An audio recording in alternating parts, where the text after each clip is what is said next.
In the news around Columbus this week, 10 TV covered an Ohio bill that could ban DEI initiatives at public colleges and universities, and the possibility of NASA headquarters coming to Ohio. Plus, a man shares with us his amazing recovery journey after a monster truck accident in Marion. Here are some of the stories you may have missed.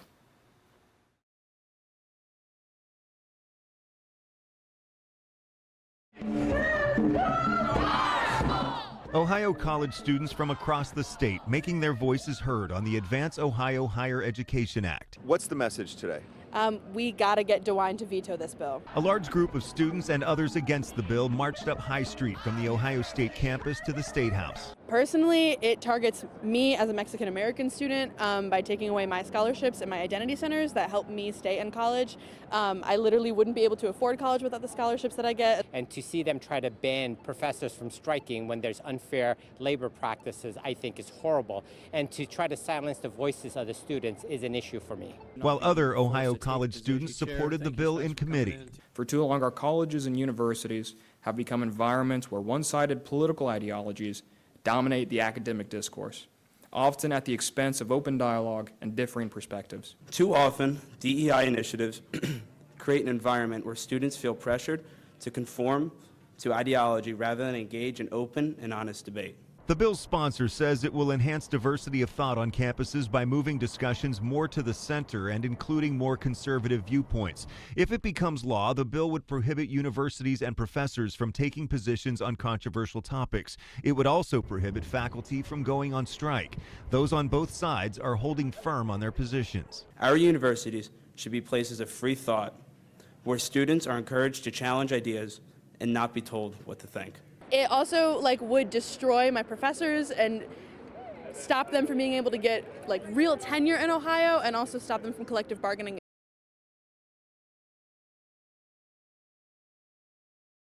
And there were so many houses that I did not like, and so when I finally found one that I liked and that we went to go see it, it felt really good. 27-year-old Skylar Williams was ready to close on her first home this month. That was until she received upsetting news from her mortgage broker that she was not approved for a $20,000 grant through the Federal Home Land Bank Welcome Home program. It was a little upsetting just because I'm so close to the end, less than 2 weeks away, and now we don't know what it's going to look like. Are you able to finish and purchase your home now? Not unless I have that grant, no. This is the new reality for many of Sebastian Starrood's clients after they received this letter Monday from FHLB of Cincinnati that reads, quote, "Unfortunately, your request has been denied for the reasons below. Funds are no longer available." Applications opened March 3rd, and Starrood says he received this email saying submissions could still be accepted until 5 p.m. March 4th. Yesterday, they came out and said that pretty much anyone that submitted their application on Tuesday, which was still within their time frame, is now getting declined because they ran out of money. Starrood wishes FHLB would have closed the application portal early if the funds were running low. Clients must be in contract and have income documents prepared in order to qualify. It's a grant opportunity Starrood says he's used for years to put his clients over the finish line, adding he's never had clients denied until now. It's hard enough in the mortgage industry right now as is. For some home buyers, it's a problem with the economy right now. To see them be that excited and have a chance to buy, that's amazing. And then, 2 weeks later, ripping that away from them, it's sad. It's a problem. Starrood hopes FHLB updates its Welcome Home Grant program to avoid false hope for home buyers next year. The issue with that is that it's 2 weeks after people went into contracts. It's a problem. It's a huge fiasco.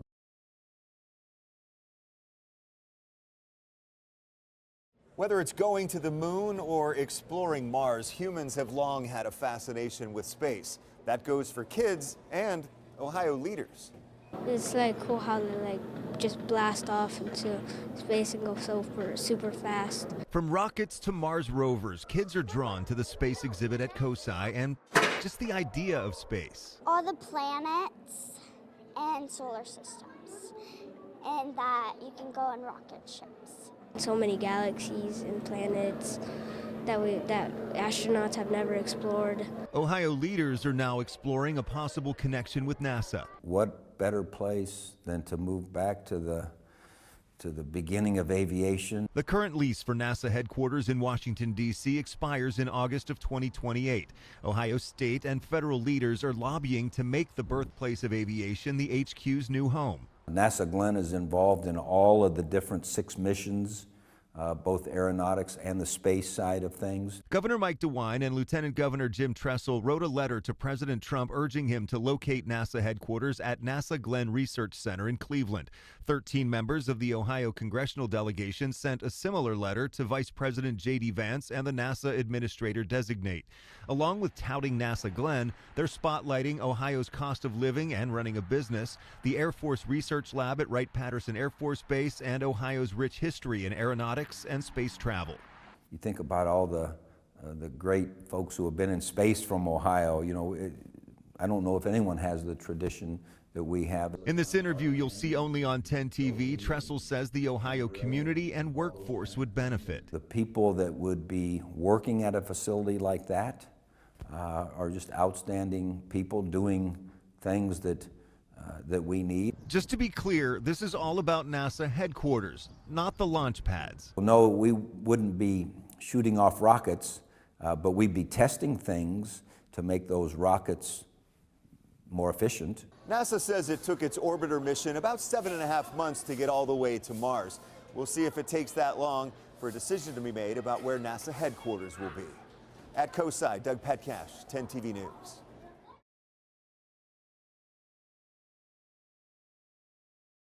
According to the Education Data Initiative, the average amount of student loan debt that folks are carrying is about $38,000.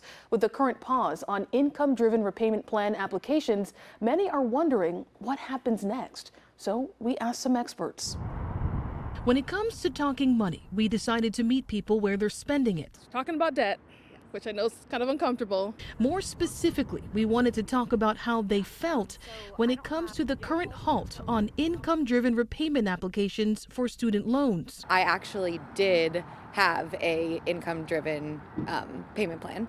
Sarah Morinelli says the freeze forced her to recalculate her budget so she can afford an anticipated jump in payments. Unfortunately, I just had to cut some fun expenses, which, you know, it stinks. What options does somebody have if they're in that situation? Going to the studentaid.gov website first and going to the student loan simulator. If you still think you can't make that payment, then you're going to have to look at a couple of things. Number one, your budget. Is there a way I can lower other expenses to make the lowest payment reasonable and possible? Is there a way I can get extra income? If you can't make that work, she says you can look into forbearance or deferment. But she says what you shouldn't do is just stop paying. When you go delinquent, when you stop paying, you go delinquent. After 90 days, that's going to be reported on your credit report.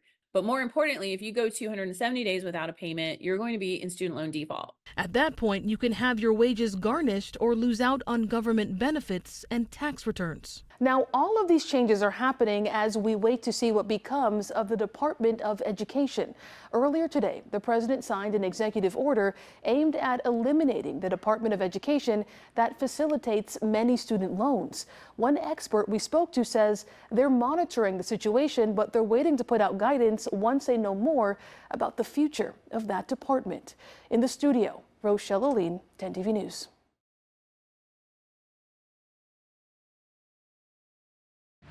In 2018, Grace Evangelical Church purchased the former Oakhurst Country Club, not knowing what would happen 4 years later. I've got it for a good price, 105 acres. Since Russia's invasion of Ukraine, the church and Deacon Taras Yanitsky have helped over 500 Ukrainian families seek refuge in central Ohio. These families with young children needed space for them to learn and play, but above all, feel safe in a new country. And it's really a breath of fresh air for the parents.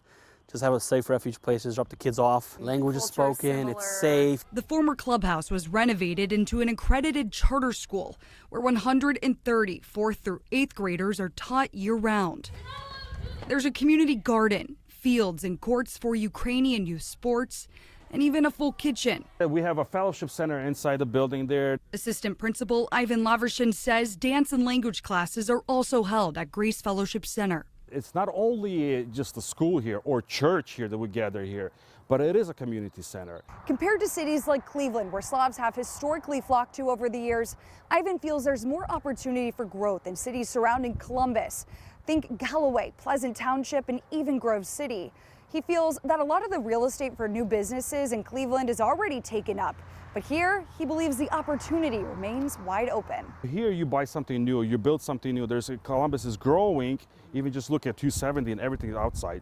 So there is more opportunity to start a business here in Columbus area. I believe there will be even restaurants, Ukrainian type of restaurants here, stores, shopping centers, or something along those lines. Anything that could help the society, anything that could help the community. The 165-acre former golf course became a safe haven for the Ukrainian community. So we have huge plans for this still to kind of, like I said, to be used all around the year. And while they want the war to end, GEC is prepared to accept more refugees at any time. And this was a blessing that fell in our lap. We have big plans to keep developing, and we'll see what goes from here. In Pleasant Township, Bryn Caswell, 10 TV News.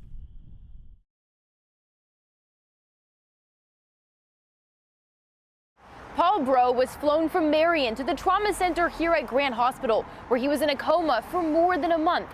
When he woke up, he was given a stark prognosis that he may never walk again. But 13 months later, he's beating the odds. The machines weigh 12,000 pounds, but Paul Bro is used to their enormity. The running of them is kind of a rush. He and his wife Ann own a monster truck company and travel the country putting on shows, either behind the wheel or on the ground, directing the colossal vehicles. That's what Paul was doing last February at the Marion County Fairgrounds. So I told the trucks when to go, when to park. It was business as usual. Then you see the trucks start to back up. We paused the video before the impact. Miraculously, Paul didn't break any bones, but suffered major damage to his brain. Paul, what do you remember from that day? I don't really remember too much. I just remember waking up in the hospital the next day. Which was a month and a half to 2 months later. After he woke from a coma, Paul spent months at a rehab center in Philadelphia, relearning how to walk, how to eat, and do everyday tasks. Yeah, they told me at the beginning that I would never drive again. Well, I was told I'd probably have to feed him for the rest of his life. He's continuing therapy to regain physical and mental function, like his sense of humor, which Ann says is coming back. Everywhere we go, hey, did you hear I got ran over by a monster truck? And what are people's reactions to that? It varies. Usually, what? It was a nightmare of an accident, but Paul's not afraid of the monsters on the track.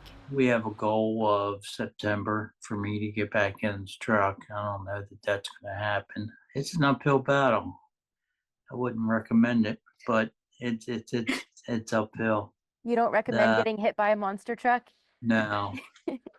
No, I recommend that at all. The bros say they have no ill will towards the driver. They say he's a friend and even visited Paul when he was here at Grant. Reporting in Columbus, Carla Rogner, 10 TV News.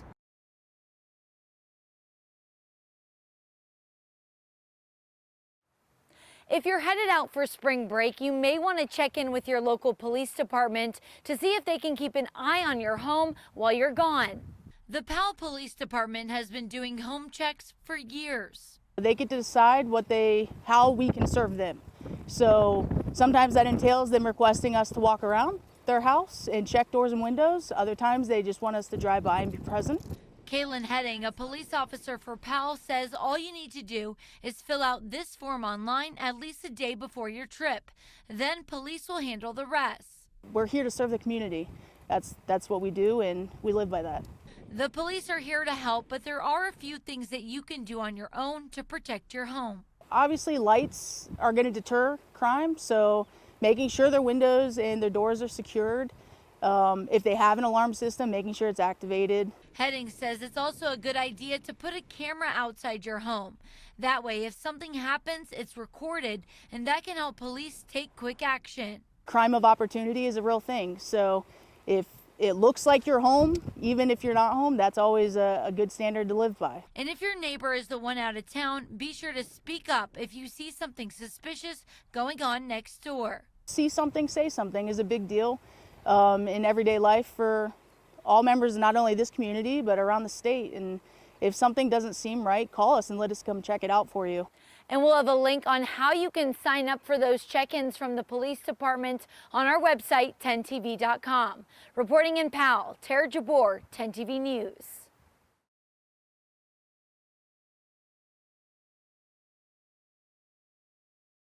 You're being reinstated to your previous position immediately. Wesley Stanovsek received this letter in his email Monday morning. It states he's getting his job back, but While you are being reinstated to federal service, you are also being placed on administrative leave.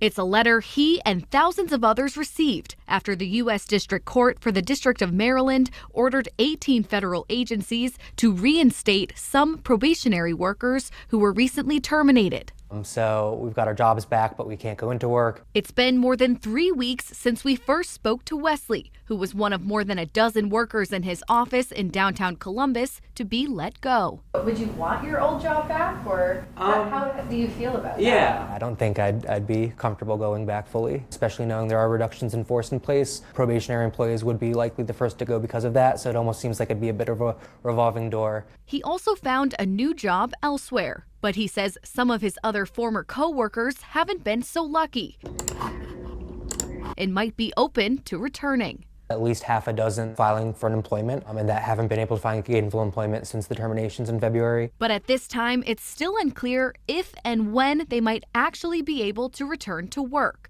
based on the notice they received. I was just frustrated with the lack of clarity and the lack of guidance. I think at the end of the day, it's what's done has been done. Wesley also tells me in that notice he received, it also mentions if he has any questions to contact a specified phone number and email address. But so far, he says his emails have not been returned and the phone line leads to a busy signal. In downtown Columbus, Carly Dion, 10TV News.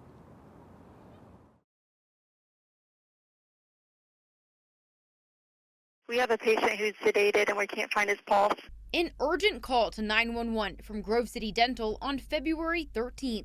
In these written reports to police, dental staff say a 61-year-old patient had been given anesthesia and some pills ahead of his planned procedures. Dental employees then report the patient's oxygen levels dropped. One employee telling police the patient did not look good. The dentist's name is Dr. Scott Schumann. He's not been accused of any wrongdoing in the patient's death. His notes are hard to read, but he writes he couldn't feel the pulse and got an AED to start CPR as his staff called 911. Is anyone there that knows CPR? Can the doctor please start CPR? They're doing CPR on this guy if you want to start people. Got a non-breather. In a statement, Dr. Schumann writes in part, "We remain shocked and saddened by this matter. Federal laws prevent us from discussing the details of this matter, so I'm not able to comment further at this time." He continues, "We remain committed to providing our patients with the quality and personalized dental care they've come to expect from us. That is why we follow strict safety regulations and protocols for everyone in our care." An autopsy from the coroner's office is pending. The Ohio State Dental Board records show Dr. Schumann has had his license suspended twice, once in 2002 and again in 2015. His spokesperson says the suspensions came as, quote, he battled substance abuse issues. The spokesperson went on to say Dr. Schumann has, quote, been in active recovery for a decade against a disease that affects more than 48 million Americans. We are proud of his dedication to his patients and his health. Dr. Schumann currently has 2 active licenses to practice dentistry and offer sedation. The Ohio Dental Board declined to comment on the patient's death. Reporting in Grove City, Carla Rogner, 10TV News.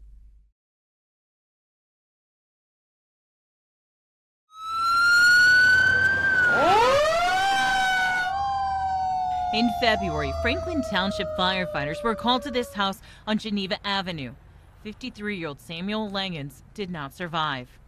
At the time, Franklin Township was fully staffed. The ambulance arrived 90 seconds after being dispatched, and 3 engines were there in 2 minutes. We don't have the funding to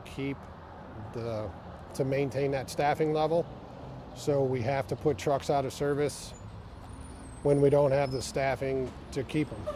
The department did not get a federal SAFER grant renewed for this year, which funded 10 firefighter positions.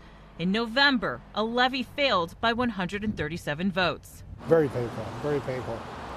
And it stinks in a community like ours that's so reliant on 911 and the 911 service.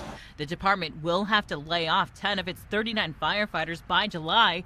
3 have already left on their own to other departments. We're going to have a whole station shut down, which is a fire truck and an ambulance. So that's going to delay response times across the west side, especially in Franklin Township. To save money, the department isn't filling their positions, which means staffing drops so low they can't operate all their trucks. The department averages more than 12,000 calls for service a year. So what does it mean for the community when you can't have full staffing? So it means we lose trucks, we lose services. In July, if we're short all 10 of those positions, which I'm forecasting, I don't see any other way around it. The township is putting the levy back on the ballot in May. It will cost homeowners just over $500 a year for each $100,000 of appraised property value. You kind of have to prioritize what you want and what you truly need. And when you get down to 911 response, I think it's a need. It's a true need, especially here in Franklin Township.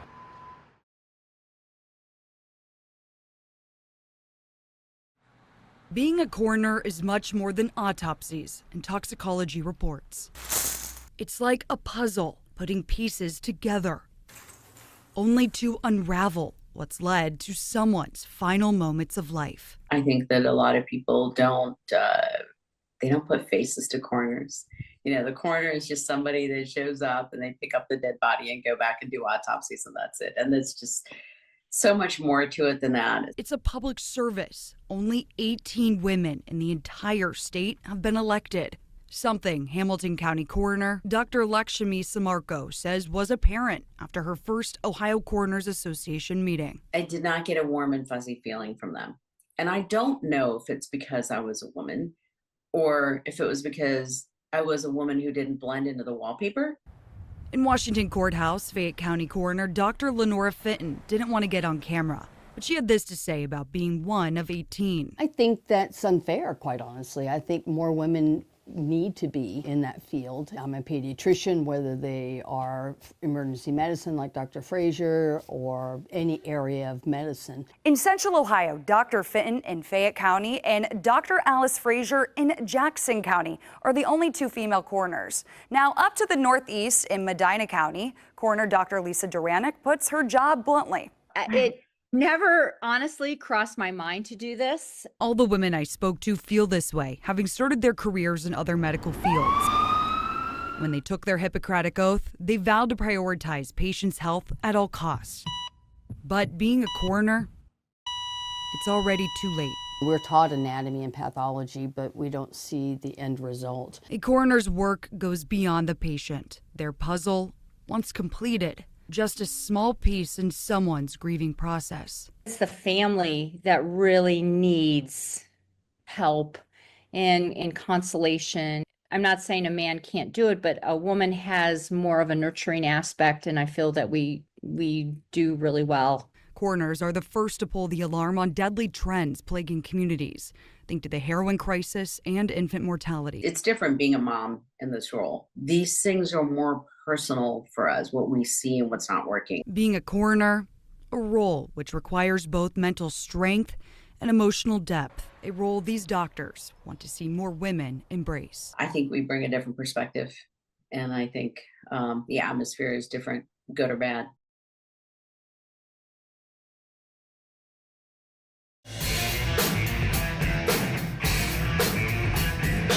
For more than 35 years, Shadowbox Live has captivated audiences with live performances.